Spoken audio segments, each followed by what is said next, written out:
আজ আপনাদের সত্য ঘটনা অবলম্বনে তৈরি একটি অন্যরকম ভালোবাসার গল্প বলবো। আর এই মুভির গল্প ঠিক সায়ারা মুভির গল্পের মতোই আপনার অন্তর ছুঁয়ে যাবে। একটি নিম্নবর্ণ পরিবারের ঘরে জন্ম নেয়াই কি একটি ছেলের জীবনের সব থেকে বড় ভুল ছিল, যার জন্য ছেলেটিকে প্রতিনিয়ত তার গ্রামে, কলেজে সবখানে অসহ্য অপমান ও অমানসিক অত্যাচার সহ্য করতে হয়। এমনকি ছেলেটিকে জানোয়ারের মতো মেরে তার শরীরে প্রস্রাব করা হয়। হ্যাঁ, বলছিলাম রিসেন্টলি মুক্তিপ্রাপ্ত ধাঁধাক 2 মুভির গল্প, যেখানে একটি ছেলে শুধুমাত্র নিচু জাতের বলে প্রতিনিয়ত অমানসিক অত্যাচার সহ্য করতে করতে মানসিকভাবে পুরোপুরি ভেঙে যায়, কিন্তু তারপর একটি উচ্চবিত্ত ঘরের মেয়ের ভালোবাসায় আবার নতুন করে বেঁচে থাকার স্বপ্ন দেখে। ভালোবাসা শুরু হয় দুটি মানুষের নিঃশব্দ দৃষ্টিতে, যেখানে দুজনের চোখের অনুভূতি আর মনের ব্যথা একসাথে মিলিত হয়। সমাজের চোখে তাদের প্রেম নিষিদ্ধ হলেও ভালোবাসার চোখে তারা একে অপরের জন্য সম্পূর্ণ। আর আপনি যদি সায়ারা মুভির কাহিনী মিস করে থাকেন, তবে এই ভিডিও শেষে উপরের আই বাটনে ক্লিক করে দেখে নিতে পারেন। তাহলে চলুন শুরু করা যাক এই অসামান্য প্রেমের কাহিনী, যা শুধুই আপনার চোখে নয় বরং অন্তরে গেঁথে থাকবে। গল্পের শুরুতে আমরা পলিটেকনিক্যাল কলেজের একটি ছেলে এবং একটি মেয়েকে একটি রুমের মধ্যে দেখতে পাই। তারা দুইজন একে অপরকে ভালোবাসে, আর তারা মূলত রুম ডেট করতে এখানে এসেছিল। তো কিছুক্ষণ পর মেয়েটি চলে যায়, আর তারপর শঙ্কর নামের একজন ডেলিভারি বয় ওই ছেলেটির কাছে কিছু ডেলিভারি দিতে আসে। কিন্তু ছেলেটি তখন বলে, আমি তো কিছু অর্ডার করিনি। তখন সে ভাবে তার গার্লফ্রেন্ড হয়তো কিছু অর্ডার করেছিল। তো ছেলেটি ডেলিভারির বিল পরিশোধ করতে টাকা আনতে ভিতরে যায়, আর শঙ্কর তখন ভিতরে সবকিছু তাকিয়ে তাকিয়ে দেখছিল। দরজার সামনে অনেকগুলো মদের বোতল পড়েছিল এবং ভিতরে সবকিছু দেখে বোঝা যাচ্ছিল এই ছেলেটি নিচু জাতের। এদিকে বিলের টাকা দেওয়ার পর শঙ্কর সেখান থেকে চলে আসে, কিন্তু সে সেখান থেকে চলে যায় না, বরং একটু দূরে গিয়ে আড়ালে দাঁড়িয়ে দরজার দিকে নজর রাখে। আর তার কিছুক্ষণ পরে ওই ছেলেটি দরজা খুলে বাইরে সিঁড়ির সামনে এসে দাঁড়ানো মাত্রই আচমকা শঙ্কর এসে ধাক্কা দিয়ে তাকে 3 তলা থেকে নিচে ফেলে দেয়, আর ঘটনাস্থলেই ছেলেটির মৃত্যু হয়। তো সেখান থেকেই সিন পরিবর্তন হয়ে আমরা নীলেশ ও তার 2 বন্ধুকে দেখতে পাই। নীলেশ মূলত একজন ঢোলক মানে ঢোল বাজায়। তো এরপর নীলেশ ও তার বন্ধুরা মিলে একটি গায়ে হলুদের প্রোগ্রামে ঢোল বাজাতে থাকে। আর এখানে আমরা বিধি নামের একটি মেয়েকে দেখতে পাই। মূলত বিধি তার এক আত্মীয়ের হলুদের অনুষ্ঠানে এসেছিল। বিধি বাইরে নীলেশদেরকে ঢোল বাজাতে দেখে বারবার নীলেশের দিকে তাকাচ্ছিল। এটা লক্ষ্য করে নীলেশের বন্ধুরা তাকে বলে, কিরে ওই মেয়েটি তোর দিকে বারবার তাকাচ্ছে কেন রে? আর ঠিক তখনই বিধি এগিয়ে এসে নীলেশের কাছে তার নাম্বার চায়। এটা শুনে নীলেশের মনে তো লাড্ডু ফুটতে থাকে, কিন্তু বিধি তার কাছ থেকে নম্বর নিয়ে বলে, তোমরা অনেক ভালো ঢোল বাজাতে পারো, আর কিছুদিন পরে আমার বোনের বিয়ে, তাই তোমাদেরকে আমি অবশ্যই সেখানে ডাকবো। এদিকে এটা শুনে নীলেশ বলে, আচ্ছা ম্যাডাম, সমস্যা নেই, আপনার জন্য 20% ডিসকাউন্ট দিয়ে দেবো। তো পরের দিন সকালে আমরা দেখি নীলেশ খুব তাড়াহুড়ো করে রেডি হচ্ছে, কারণ আজ তার ল কলেজের অ্যাডমিশনের ইন্টারভিউ। তাই সকাল সকাল রেডি হয়ে নীলেশ কলেজে চলে যায়। এদিকে আমরা কলেজের প্রিন্সিপাল হায়দার আনসারিকে দেখতে পাই। প্রিন্সিপাল নীলেশের মার্কশিটে তার নাম দেখেই বলে, কি কোঠা, তাই তো? মানে নীলেশ মূলত লোয়ার কাস্টের কোঠাতে এসেছে। প্রিন্সিপাল তাকে প্রথমে কড়া সুরে বলে দেয়, এখানে কোনো নকল করা যাবে না। নীলেশ বলে, স্যার আমি কখনো কোনো নকল করিনি। তখন প্রিন্সিপাল তার বাবার নাম দেখে জানতে চায়, তোমার বাবা কি করে? নীলেশ বলে, অটো চালায়। প্রিন্সিপাল তখন বলে, তুমি কি চালাও? কোনো দল বা কোনো সংগঠনের সাথে যুক্ত আছো? প্রিন্সিপাল আরো বলে, তোমার মতো ছেলেরা সাধারণত কলেজে ভর্তি হয়ে রাজনীতিতে জড়িয়ে পড়ে এবং 2 দিন পরে তাদের আর কোনো খোঁজ থাকে না, তাই শুধু শুধু সিটটা নষ্ট না করে এখনই চলে যেতে পারো। নীলেশ তখন বলে, স্যার রাজনীতি করতে হলে গুন্ডাগিরি করতে হয়, আর সেটা আমার দ্বারা সম্ভব নয়। তবে একজন উকিল হতে হলে পড়াশোনা করতে হয়, আর আমি সেটা করতে পারবো। প্রিন্সিপালের নীলেশের এই কথা শুনে খুব ভালো লাগে। সে তখন নীলেশকে বলে, কলেজের সকল প্রকার রাজনীতি থেকে দূরে থাকার চেষ্টা করো। তবে নীলেশ প্রিন্সিপালের রুম থেকে বের হয়ে দেখে কিছু স্টুডেন্ট কলেজের ক্যাম্পাসের মধ্যেই ফেলোশিপের দাবিতে প্রোটেস্ট করছে, আর এদের মধ্যে যে নেতৃত্ব দিচ্ছে তার নাম শেখর। তবে নীলেশ এই কলেজে চান্স পেয়ে ভীষণ খুশি ছিল, এবং সে বাড়িতে এসে জানালে তার মাও ভীষণ খুশি হয়, কিন্তু তার বাবা একটুও খুশি হয় না। নীলেশ তখন তার বাবাকে বলে, আমি যখন বাইরে ভবঘুরের মতো টোটো করে ঘুরে বেড়াতাম তখন তো কিছু বলনি, এখন এত বড় একটা কলেজে চান্স পেয়েছি আর তুমি রাগ দেখাচ্ছ? নীলেশের বাবা তখন বলে, সমস্যা আমার না, 2 দিন পর সমস্যা তোরই হবে। তুই যা ভাবছিস বিষয়টি আসলে তেমন না, 2 দিন পর ওরা তোকে আর পড়তে দেবে না। নীলেশের মা সাবিত্রী তখন বলে, আমার ছেলে অনেক বড় কলেজে চান্স পেয়েছে, সবাই ওখানে চান্স পায় না। কিন্তু নীলেশের বাবা বলে, কলেজ যেমন বড় তার ফিসও তেমন বড় হবে। সাবিত্রী বলে, ও তো কোথায় চান্স পেয়েছে, খুব বেশি ফিস দিতে হবে না। যাই হোক, এরপর নীলেশের কলেজ লাইফ শুরু হয়, আর প্রথমেই সিনিয়রদের র্যাগিং খেতে হয়। তবে এরপরে নীলেশের রিদির সাথে দেখা দেখা হয়। রিধি মূলত এই কলেজের ফার্স্ট ইয়ারের স্টুডেন্ট, আর নীলেশকে দেখে রিধিও তাকে চিনতে পারে যে ওই দিন নীলেশরাই সেই অনুষ্ঠানে ঢোল বাজিয়েছিল। এরপর নীলেশ ক্লাসরুমে গিয়ে কোথায় বসবে কিছুতেই বুঝতে পারছিল না, সামনে ওকে কেউ বসতে দেয় না, এজন্য সে পিছনে গিয়ে বসে। আর তখন বসু নামের একটি ছেলের সাথে তার পরিচয় হয়। নীলেশ যেমন কোঠায় চান্স পেয়েছে, বসুও তেমন ডোনেশন দিয়ে এসেছে। এবং এখানে আমরা দেখতে পাই ওদের সাথে রিধি ও রিধির চাচাতো ভাই রনিও ভর্তি হয়েছে। তো এরপর প্রফেসর ত্রিপাঠী ক্লাস নিতে আসে এবং তিনি সবার নাম জানতে চাচ্ছিল। তখন একে একে সবাই তাদের নাম বলতে থাকে। তবে নীলেশের নাম জানতে চাইলে নীলেশ বলে আমার নাম নীলেশ। তখন প্রফেসর তার লাস্ট নাম জানতে চায়, মানে তার বংশ পরিচয় কি। নীলেশ তো জানে সে নিচু জাতের, তাই তখন সে ভাবে সে যদি তার কাস্টের কথা বলে তাহলে সবাই তাকে নিচু চোখে দেখবে। তাই নীলেশ বলে স্যার আমার নাম নীলেশ BLLB। প্রফেসর তখন বলে তুমি দেখি ডিগ্রি অর্জন করার আগেই নিজের নামের পরে BLLB লাগিয়ে দিয়েছো। তো নীলেশ ক্লাসের মধ্যে এ কথা বলায় রনি এবং তার বন্ধুরা নীলেশকে নিয়ে ট্রল করতে থাকে। তবে শেখররা ওদেরকে বাধা দিয়ে নীলেশকে সেখান থেকে নিয়ে যায়। এরপর শেখর নীলেশকে বোঝানোর চেষ্টা করে, দেখ ভাই এখানে আমাদের হক আদায় করতে হলে আমাদের লড়াই করতে হবে, ওরা আমাদের এমনিতে কোনো দাম দেবে না। তবে শেখরের মুখ থেকে সব কথা শোনার পর নীলেশ ক্লাসের কথা বলে সেখান থেকে চলে যায়। এরপর সিন চেঞ্জ হয়ে চলে যায় ভিদিদের বাড়িতে। ভিদির বড় বোন নিমিষাকে পাত্রপক্ষ দেখতে এসেছে। এদিকে ভিদিরাও যেমন ব্রাহ্মণ, যারা দেখতে এসেছে তারাও ব্রাহ্মণ। তাদের কাছে তাদের গোত্রটাই মেইন, অন্য কিছু নয়। ভিদির বাবা এবং চাচা দুজনেই উকিল, এজন্য তারা তাদের সন্তানদেরকেও উকিল বানাতে চায়। যাই হোক, পরের দিন ক্লাসে লেকচারার রিসা ক্লাস নিচ্ছিল এবং সে ইংরেজিতে ক্লাস নিচ্ছিল, কিন্তু নীলেশ ইংরেজির আগামাথা কিছুই বোঝে না। তখন নীলেশ দাঁড়িয়ে রিসাকে বলে, দিদি দয়া করে হিন্দিতে বলবেন, আমি কিছুই বুঝতে পারছি না। রিসা তখন বলে, অবশ্যই বলবো, তবে তুমি আমাকে দিদি না বলে ম্যাডাম বলতে পারো। এরপর রিসা সবার উদ্দেশ্যে একটি গল্প শোনায়। গল্পটি ছিল যে 5 জন বিজ্ঞানী একটি গুহাতে রিসার্চ করতে গিয়ে আটকা পড়েছিল। তো 20 দিন পর ওয়্যারলেসের মাধ্যমে জানা গিয়েছিল ভেতরে তাদের কাছে কোনো প্রকার কোনো খাবার নেই, আর তাদের কাছে সাহায্য পৌঁছাতে কমপক্ষে 10 দিন সময় লাগবে। তখন ওই 5 জন বিজ্ঞানী চিন্তা করে 10 দিন না খেয়ে তো তারা বেঁচে থাকতে পারবে না। তখন তাদের ভেতর থেকে একজন বলে, আমরা তো আমাদের ভেতর থেকে একজনকে খেয়ে বেঁচে থাকতে পারি। তখন তারা একটি গেম খেলার সিদ্ধান্ত নেয় এবং ওই গেমে যে হারবে তাকে বাকিরা সবাই মিলে খেয়ে ফেলবে।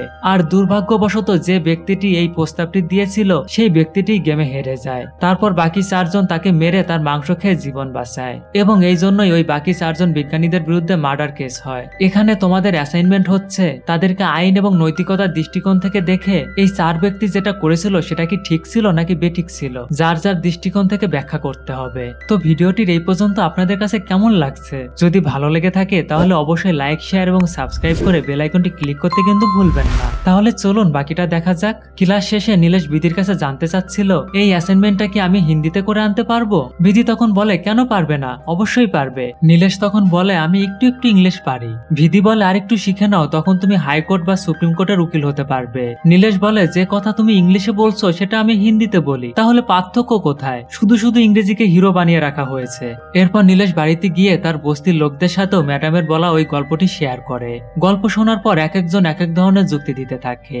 নীলেশ তখন বলে, এই 5 জন যদি নিজেদের আপনজন হতো। নীলেশ তখন তার মায়ের কাছেও জানতে চায়। সাবিত্রী তখন বলে, মানুষ যখন ক্ষুধার্ত থাকে তখন তার স্বাভাবিক হিতাহিত জ্ঞান কমে যায়, তার হৃৎপিণ্ডের কম্পন কমে যায়, ধীরে ধীরে মানুষের ভেতর থেকে মনুষ্যত্ব নষ্ট হয়ে যায়। ক্ষুধা এমন একটা জিনিস যা মানুষকে দিয়ে যা খুশি করাতে পারে। যেমন জঙ্গলের ভিতরে একটি নিয়ম আছে, হয় মারো না হলে মরো। যাই হোক, এর পরের দিন আমরা নীলেশকে আবার কলেজে দেখতে পাই। সে কলেজের প্রত্যেকটি বিষয়ে আস্তে আস্তে জানার চেষ্টা করতে থাকে। সে শেখরের সাথে কথা বলে জানতে পারে শেখর তাদের অধিকার আদায় করার জন্য কাজ করছে এবং আমরা আরো জানতে পারি শেখর এবং ম্যাডাম রিসা একে অপরকে ভালোবাসে।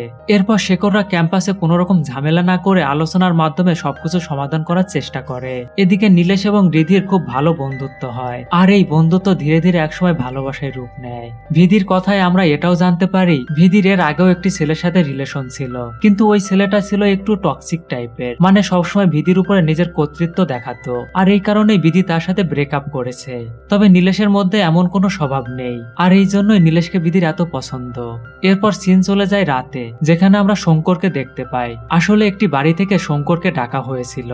তো শঙ্কর ওই বাড়িতে গেলে সেখানকার লোকেরা তাকে বলতে থাকে এই বাড়ির একটি মেয়ে নিচু জাতের একটি ছেলের সাথে সম্পর্ক করেছিল। ওই মেয়ের ভাই মেয়েটিকে যথাসম্ভব বোঝানোর চেষ্টা করেছিল, কিন্তু মেয়েটি কোনোভাবেই মানেনি। এবং এরই মধ্যে একটা সময় ওর ভাই মেয়েটিকে ধাক্কা দিলে মেঝেতে পড়ে মেয়েটির মৃত্যু হয়। এখন তারা কি করবে কিছুই বুঝতে পারছে না। শঙ্কর তখন ছেলেটিকে বলে, চিন্তা করিস না, আমার বোনও এমন কাজ করেছিল আর আমিও তাকে শেষ করে দিয়েছিলাম। এরপর শঙ্কর ওই মেয়েটির মৃতদেহটি ঘরের মধ্যে নিয়ে যায়। শঙ্কর তখন প্ল্যান করতে থাকে এই মৃত্যুটাকে কিভাবে স্বাভাবিক একটা মৃত্যু হিসেবে দেখানো যায়। এরপর শঙ্কর অনেক চিন্তা ভাবনা করে ফ্যানের সাথে ওড়না বেঁধে মেয়েটিকে ঝুলিয়ে দিতে থাকে। তবে ঠিক তখনই মেয়েটির জ্ঞান ফিরে আসে। শঙ্কর তখন বুঝতে পারে মেয়েটি আসলে মারা যায়নি, কিন্তু সেটা বুঝেও শঙ্কর তাকে ওড়নায় ঝুলিয়ে গলায় ফাঁস দিয়ে হত্যা করে। আসলে শঙ্কররা ছিল আপার কাস্টের, আর সে লোয়ার কাস্টের মানুষদের একদম দেখতে পারত না। আর তাই সে মেয়েটি জীবিত থাকা সত্ত্বেও তার ফ্যামিলিকে কিছু না জানিয়ে মেয়েটিকে হত্যা করে। আর এরপর বাড়ির সবাইকে ইশারা করলে তারা সবাই চিৎকার চেঁচামেচি শুরু করে যে আমাদের মেয়ে গলায় ফাঁস দিয়ে মারা গিয়েছে। আর এই চিৎকার শুনে আশেপাশের প্রতিবেশীরাও সেখানে চলে আসে। আর এই গোলমালের সুযোগে শঙ্কর ওই বাড়ি থেকে বের হয়ে যায়। যাই হোক, পরদিন সকালে আমরা শঙ্করকে তার বাড়িতে দেখতে পাই। আর এখানে আমরা দেখতে পাই শঙ্করের একটি ছোট মেয়ে আছে। শঙ্করের এই ছোট মেয়েটি একটি পেঁপে গাছের টবে অন্য একটি জাতের চারা বুনেছে, কিন্তু সেখানে কোনো গাছ জন্মায়নি। শঙ্কর তখন মেয়েকে বোঝায় এক জাতের সাথে কখনোই অন্য জাত মেশে না। যদি দুই জাতের গাছ একসাথে জন্ম নেয় তাহলে এক জাতের গাছ মারা যাবে। যাই হোক, আমরা পরের দিন আবার নীলেশকে ক্লাসরুমে দেখতে পাই। সেখানে ক্লাস নেওয়ার সময় প্রফেসর ত্রিপাঠী প্রথমে নীলেশকে হিন্দিতে বোঝায়, আর এরপর সবার উদ্দেশ্যে ইংরেজিতে লেকচার দিতে থাকে। কিন্তু নীলেশ সেগুলোর কিছুই বুঝতে পারে না। এমনকি নীলেশের পাশে যে বসু বসেছিল, বসুও কিছুই বুঝতে পারছিল না। বসু নিজের খাতায় উল্টোপাল্টা দেখাচ্ছিল। এটা দেখে নীলেশ বলে, ভাই তুই এটা কি করছিস? বসু বলে, তুইও এটাই কর, তাহলে আমরা যে কিছুই বুঝতে পারছি না সেটা কেউই বুঝতে পারবে না, সবাই মনে করবে যে আমরা খাতায় নোট করছি। এজন্য নীলেশও তার খাতার মধ্যে একের পর এক সার্কেল বানাতে থাকে। তখন হঠাৎ করে প্রফেসরের চোখ পড়ে নীলেশের দিকে। তখন প্রফেসর বলে, আমাদের উকিল সাহেব তো অনেক কিছু বুঝে ফেলেছে, খাতায় কত কিছু লিখেছে দেখি। নীলেশ বলে, না স্যার, দেখানো যাবে না। কিন্তু তারপরও প্রফেসর জোরপূর্বক নীলেশের খাতা নিয়ে দেখে। নীলেশ তার পুরো খাতা ভর্তি বিভিন্ন সার্কেল এঁকেছে। বিধি বলে, স্যার যেতে দিন না, ও তো বুঝতে পেরেছে। প্রফেসর তখন বিধিকে খাতাটি দিয়ে বলে, তাহলে তুমি পড়ে বলো তো ও কি বুঝেছে। বিধি তখন খাতায় ওই সার্কেলগুলো দেখে বলে, স্যার এগুলো আমি কিভাবে পড়বো? প্রফেসর তখন বলে, কিভাবে পড়তে হয় আমি দেখাচ্ছি। এই দেখো, ডিম ডিম ডিম ডিম ডিম। এদিকে এসব দেখে নীলেশ লজ্জায় নিজের মাথা নিচু করে রাখে। বিধি তখন প্রফেসরকে বলে, স্যার এটা ঠিক না, আপনি সবার সামনে ওকে ইনসাল্ট কেন করছেন? প্রফেসর বলে, দেখো কোনটা ঠিক আর কোনটা বেঠিক তা বোঝার যথেষ্ট জ্ঞান আমার আছে। লক্ষ লক্ষ স্টুডেন্ট প্রতি বছর এই কলেজে ভর্তি হওয়ার জন্য ভর্তি পরীক্ষা দেয়, আর সেখান থেকে মাত্র হাজারখানিক স্টুডেন্ট এই সিটগুলোতে চান্স পায়, আর তার মধ্যে একটা সিট তুমি ফ্রিতে নিয়ে বসে আছো। প্রফেসরের এসব কথা শুনে নীলেশ তখন আশেপাশে সবার খাতা নিয়ে স্যারকে দেখিয়ে বলে, স্যার এদের খাতাগুলো দেখুন, শুধু আমি একা না, এদের কেউই আপনার লেকচার বুঝতে পারেনি। কিন্তু প্রফেসর নীলেশের কোনো কথাই শুনতে চায় না, বরং তাকে ধাক্কা দিয়ে ক্লাস থেকে বের করে দেয়। এরপর ক্লাস শেষ করে ভিধি নীলেশের সাথে দেখা করে। তখন নীলেশ ভিধিকে তার এ পর্যন্ত আসার পেছনের গল্পটি শোনায়, যে জন্য সে উকিল হতে চেয়েছে। নীলেশের একটি কুকুর ছিল, আদর করে নীলেশ তাকে বিরজু বলে ডাকতো। তো একদিন নীলেশ ও তার বন্ধুরা পাশের একটি জলাশয়ে গোসল করতে গিয়েছিল, আর তখনই ওই জমির মালিকের ছেলেরা এসে পড়ে। আর ওরা সবাই ছিল উঁচু জাতের, তাই ওরা নীলেশদেরকে দেখে ওই জলাশয়ের পানিতে প্রস্রাব করে দেয়। এটা দেখে নীলেশরাও তখন চলে যাচ্ছিল, কিন্তু নীলেশ বিরজুকে কোথাও খুঁজে পাচ্ছে না। তখনই ওর বন্ধুদের মধ্যে একজন বলে ওঠে, ওই ছেলেগুলো আবার কিছু করলো না তো? শোনা মাত্রই নীলেশরা পাশের রেল লাইনের দিকে ছুটে যায়, আর গিয়েই দেখে ওরা বিরজুকে রেল লাইনের সাথে বেঁধে রেখেছে। আর এর মধ্যেই সেখানে ট্রেন আসতে থাকে। নীলেশ বিরজুকে বাঁচানোর যথাসাধ্য চেষ্টা করলেও নীলেশ পৌঁছানোর আগেই বিরজু ট্রেনের নিচে কাটা পড়ে মারা যায়।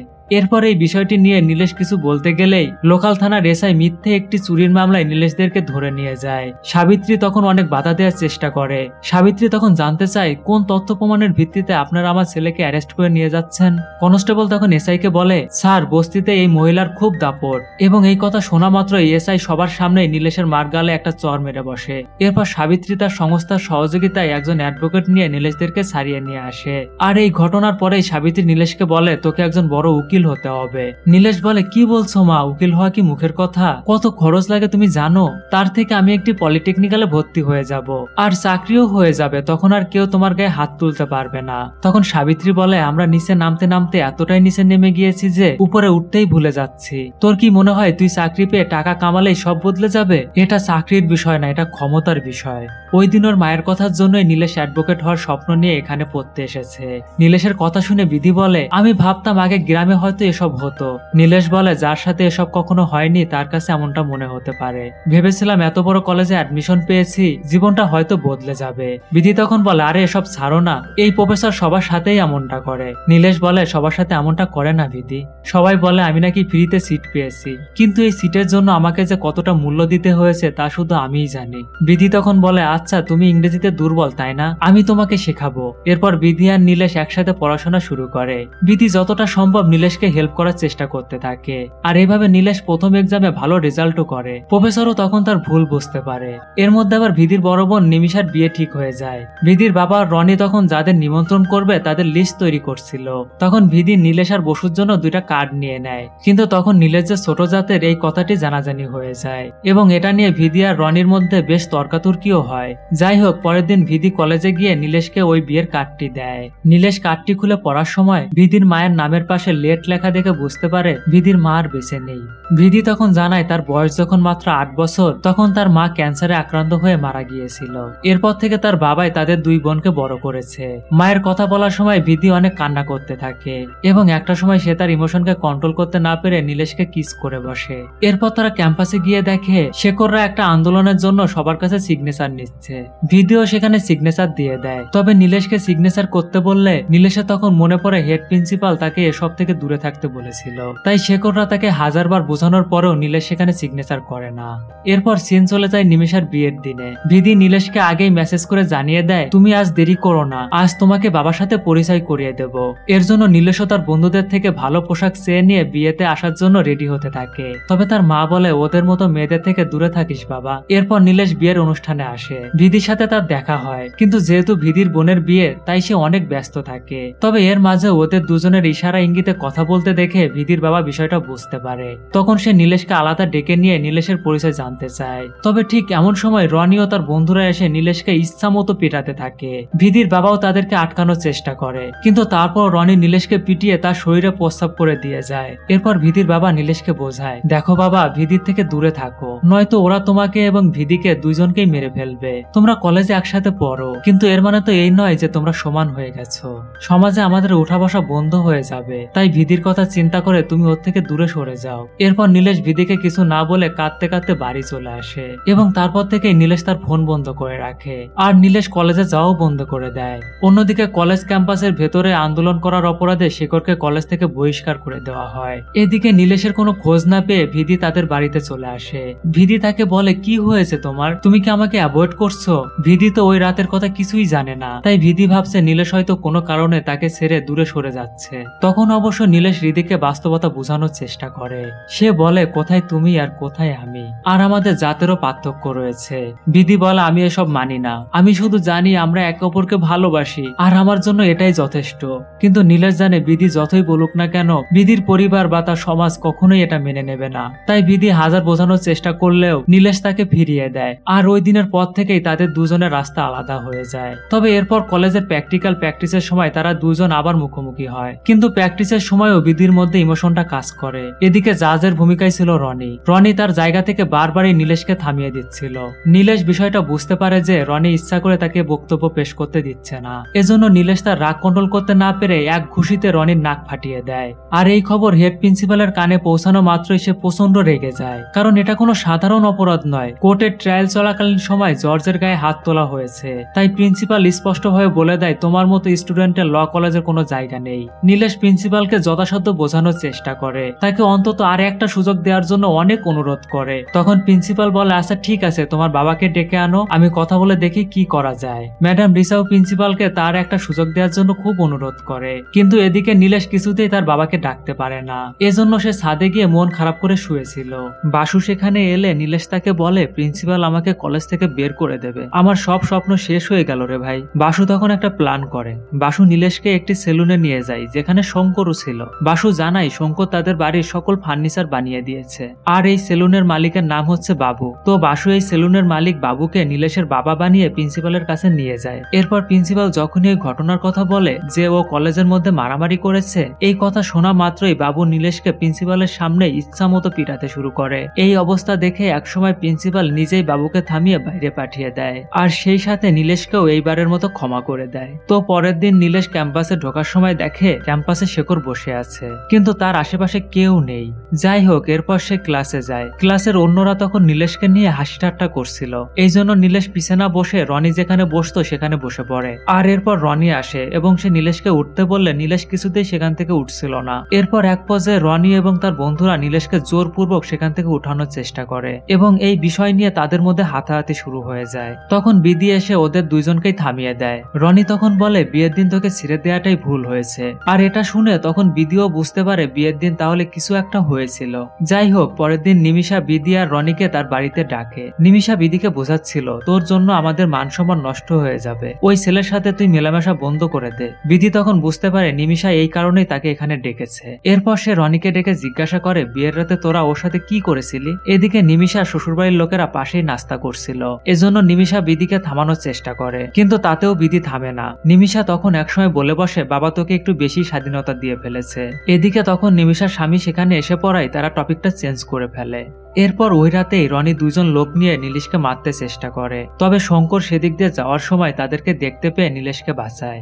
এরপর শঙ্কর একটি চায়ের দোকানে বসে নীলেশের কাছে জানতে চায় ওরা তোমাকে কেন মারতে চাচ্ছিল আর তুমি কোথায় থাকো। নীলেশ বলে কলেজে ঝামেলা হয়েছিল, তাই ওরা আমাকে এখানে একা পেয়ে মারতে চেয়েছিল, আর আমি ভীমনগরে থাকি। তবে ভীমনগরের কথা শোনা মাত্রই শঙ্কর নীলেশের দেওয়া চায়ের কাপটি মাটিতে রেখে দেয়, কারণ নিচু জাতের লোকের হাতের দেওয়া কোনো কিছুই সে খায় না। তো এরপর সিন চলে যায় পরবর্তী দিনে। নীলেশ আজও রনি সিটে বসেছে, তবে ক্লাস আগেই শুরু হয়ে যাওয়ায় রনি কোনো কিছু না বলে পিছনের সিটে গিয়ে বসে। তবে ক্লাস শেষ হতেই রনি এবং তার বন্ধুরা নীলেশের গায়ে ড্রেনের ময়লা কাদা ছুঁড়ে মারে, আর এটা দেখে কলেজের সবাই নীলেশের দিকে তাকিয়ে থাকে। নীলেশও একদম অসহায়ের মতো নিজের চোখ ও মুখ পরিষ্কার করতে থাকে। বিধি এটা দেখার পর রাগ সামলাতে না পেরে সবার মধ্যেই রনির সাথে ঝামেলা শুরু করে দেয়। তবে রনি যখন হৃদিকেও মারতে শুরু করে তখন নীলেশ বিধির পিছনে এসে দাঁড়ায়। নীলেশ তখন তার শরীরের কাদা রনির মুখেও মেখে দেয়, আর এটা নিয়ে তাদের মধ্যে আবার মারামারি শুরু হয়। তবে প্রিন্সিপাল এসব দেখে ফেলায় আবারও নীলেশের বাবাকে ডাকতে বলে। বসু তখন নীলেশকে বলে তাহলে বাবু ভাইকে আবার ডাকি। নীলেশ বলে না, এবার আমার আসল বাবাকে দরকার। এরপরেই আমরা জানতে পারি কেন নীলেশ তার বাবাকে কলেজে নিচ্ছিল না, কারণ নীলেশের বাবা গ্রামে গ্রামে ঘুরে মেয়েদের পোশাক পরে মেয়েদের মতো ডান্স করে। তো এরপর নীলেশ তার বাবার সাথে দেখা করে তাকে কলেজে যেতে বলে, কিন্তু নীলেশের বাবা বলে দেখ আমার যাওয়া ঠিক হবে না, তুই তোর মাকে নিয়ে যা। নীলেশ বলে দেখো বাবা, সৎ পথে থেকে রোজগার করা, বাচ্চার দেখাশোনা করা এগুলো তো বাবারাই করে থাকে। নীলেশের বাবা বলে কে বলেছে তোকে এগুলো, যে এটা বাবার কাজ, এটা মায়ের কাজ, কাজ কখনো আলাদা হয় না। তো পরের দিন নীলেশ তার বাবাকে নিয়ে প্রিন্সিপালের কাছে যায়। তবে তার আগেই ওই দিনের ওই ঘটনার জন্য রনিকে 15 দিনের জন্য সাসপেন্ড করে দেওয়া হয়। আর এটা দেখে রনি তখন বলে আমি স্পষ্টই বুঝতে পারছি আপনি নিজেদের লোকদের সাপোর্ট করছেন। তো রনি সেখান থেকে বের হওয়া মাত্রই নীলেশ তার বাবাকে দেখিয়ে বলে স্যার ইনি আমার বাবা। নীলেশের বাবা তখন প্রিন্সিপালকে বলে আমি আগে ওকে বলেছিলাম কলেজে যে কোনো লাভ নেই, কিন্তু ও মনে করে ও পড়াশোনা করে আমাদের ভাগ্য বদলে দেবে। আমারও এখন বিশ্বাস হয় ও যেহেতু বলেছে ও নিশ্চয়ই সেটা করে দেখাবে, তাই দয়া করে ওকে আরেকবার সুযোগ দিন। প্রিন্সিপাল তখন নীলেশের বাবাকে বাইরে অপেক্ষা করতে বলে নীলেশের কাছে জানতে চায় বাবার কথা বলতে লজ্জা লাগে। নীলেশ বলে বাবা না, বাবার কাজকে জানাতে লজ্জা লাগে। প্রিন্সিপাল বলে আসলে তোমার নিজের পরিচয় দিতেই তোমার লজ্জা লাগে। এদিকে বাইরে নীলেশের বাবাকে একা পেয়ে রনি এবং তার বন্ধুরা সবাই মিলে তাকে অপমান করতে থাকে। নীলেশ প্রিন্সিপালকে বলে স্যার এই পরিচয় নিয়ে বেঁচে থাকাটাই অনেক কষ্টের, রোজ কেউ না কেউ মনে করিয়ে দেয় আমরা মানুষ না, আমরা ছোট জাত। প্রিন্সিপাল নীলেশকে বলে বিষয়টা অতটা সহজ নয়, এমনকি আমার জন্য এই যাত্রাটা এতটা সহজ ছিল না। যে সব লোকেরা একসময় আমার পিছু পিছু ছুটে আমাকে মারতো, আমাকে অপমান অপদস্থ করত, আজ তারাই আমার কাছে এসে তাদের সন্তানদের জন্য সিট ভিক্ষা চায়। অন্যদিকে বাইরে রনিরা সবার সামনে নীলেশের বাবার কাপড় খুলে নেয়। প্রিন্সিপাল নীলেশকে বলে আমি তোমাকে বলেছিলাম রাজনীতি করো না, কিন্তু মরতে হলে বা মারতে হলে তার মাঝখানে তোমাকে একটি বেছে নিতে বললে অবশ্যই লড়াই করে যাও। এরপর নীলেশ বাইরে এসে দেখে রনিরা তার বাবার পোশাক খুলে নিয়েছে। তার বাবা অসহায়ের মতো মাটিতে শুয়ে চিৎকার করে কান্না করছে। তবে নীলেশ আসা মাত্রই রনি এবং তার বন্ধুরা সেখান থেকে পালিয়ে যায়। এই ঘটনা নিয়ে বিধিও বাড়ি গিয়ে রনির সাথে ঝামেলা করে। বিধির বাবা তখন রনির বাবাকে বলে কলেজে ও কি সব উল্টোপাল্টা কর্মকাণ্ড করে এসেছে, যার জন্য ওকে সাসপেন্ড হতে হয়েছে। রনি তখন বলে বিধি ওই ছেলের পিছনে কুকুরের মতো ঘুরে বেড়ায়, দেখবেন একদিন ওই ছেলের সাথেও পালিয়ে যাবে, সমাজে তখন আমরা মুখ দেখাতে পারবো না, ওর জন্য আমাদের মান সম্মান নষ্ট হয়ে যাবে। এই কথা শুনে বিধি তখন আরো রেগে যায়। সে বলে, আমার জন্য কেন এই বাড়ির মান সম্মান নষ্ট হবে? ও যে আজে বাজে কাজ করে বেড়ায় তখন নষ্ট হয় না, বরং আমার জন্য সম্মান নষ্ট হয়ে যাবে কেন? আমি এই পোশাক পরেছি বলে, আমি ওড়না পরিনি বলে, আমার চুল খোলা বলে, নাকি আমি জিন্স পরেছি বলে? কাল থেকে আমি আর এগুলো কিচ্ছু পরবো না, আমি কারোর সাথে কথাও বলবো না। আর এই ফোন আমি ভেঙে ফেলছি। আমাকে তোমরা বলো প্লিজ, তোমাদের সম্মানটা আসলে কোথায়? বিধির চাচি তখন তাকে বলে, দেখো বড়দের সাথে এভাবে কথা বলতে হয় না। বিধি তখন তার চাচিকে বলে, আপনি যদি আগেই এদের কথাগুলো জবাব দিতেন তাহলে আজ আমাকে এগুলো ফেস করতে হতো না।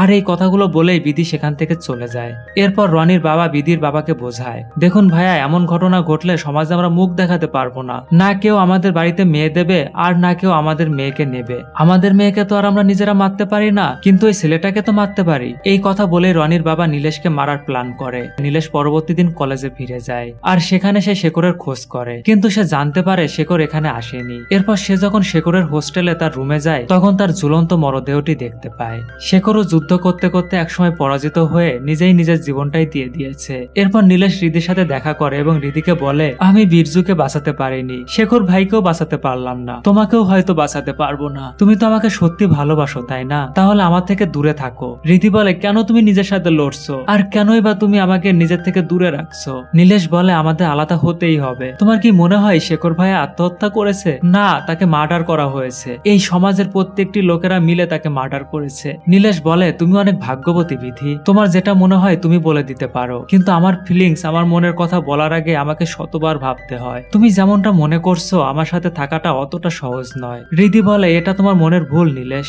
আমাদেরকে একসাথে থাকতে হলে শুধুমাত্র আমাদের একে অপরকে ভালোবাসা প্রয়োজন, অন্য কিচ্ছু না। তুমি রনির জন্যই তো আমাকে দূরে ঠেলে দিচ্ছ তাই না? আমি এই ব্যাপারে বাবার সাথে কথা বলবো, দেখো সব ঠিক হয়ে যাবে নীলেশ। নীলেশ তখন বলে, তোমার বাবার সাথে কথা বলবে? তাহলে তোমার বাবার কাছে জিজ্ঞাসা করো তো ওই বিয়ের রাতে কি হয়েছিল। বিধি বলে, তুমি আমাকে বলো কি হয়েছিল, কিন্তু নীলেশ বিষয়গুলো বলতে চাচ্ছিল না। তখন বিধি সেখান থেকে রাগ করে চলে যেতে চায় আর বলে, তুমি যেহেতু বলতে চাচ্ছ না, ঠিক আছে, আমি নিজেই বাবার কাছে জিজ্ঞাসা করব।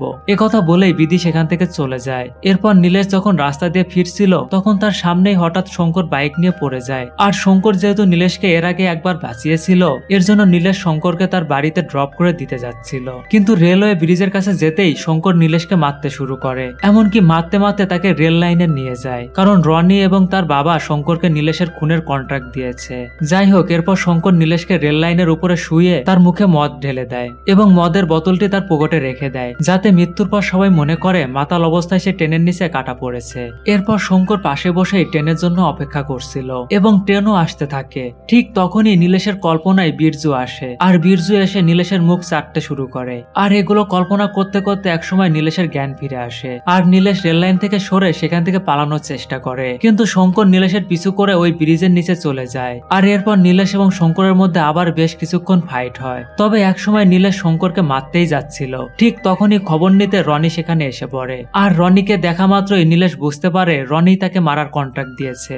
এই জন্য নীলেশ রনির পিছু করতে শুরু করে আর পিছু করতে করতে একসময় রনিদের বাড়ি পর্যন্ত পৌঁছে যায় এবং সেখানে তারা মারামারি করতে থাকে। এদিকে বাইরে ঝামেলা দেখে ভিতর থেকে সবাই বেরিয়ে আসে, আশেপাশের প্রতিবেশীরাও সেখানে এসে ভিড় করে। তবে নীলেশ রনিকে মারতে গিয়েও কিছু একটা মনে করে রনিকে ছেড়ে দেয়। এরপর নীলেশ বিতির বাবার সাথে কথা বলতে চায়, কিন্তু রনির বাবা বলে, ঘরের ভিতরে আসো, আমরা ভিতরে গিয়ে কথা বলি। কিন্তু নীলেশ বলে, আজ ভিতরে কোনো কথা হবে না, যা হবে সবার সামনেই হবে। আজ এখানে আমিই জজ আর আমিই উকিল।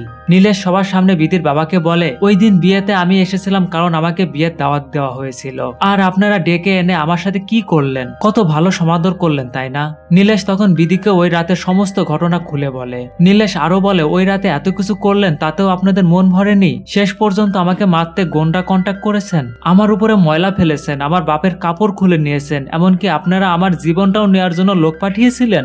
নীলেশ আরো বলে, এক সময় আমরা গ্রামে ছিলাম, তখন আমাদের বাড়িটাও ছিল না, সেখানকার রাস্তাটাও আমাদের ছিল না, এমনকি পানিটা পর্যন্ত আমাদের ছিল না। আমাদের মনে হতো এই জীবনটাই বুঝি আমাদের না, তাই জীবনটাকে বদলাতে আমরা শহরে এসেছিলাম। কিন্তু এখানেও কিছু বদলায়নি, এখানে শুধু বড় বড় রাস্তা হয়েছে, উঁচু উঁচু ভবন উঠেছে, কিন্তু মানুষের চিন্তাধারা সেই আগের মতো ছোটই রয়ে গেছে।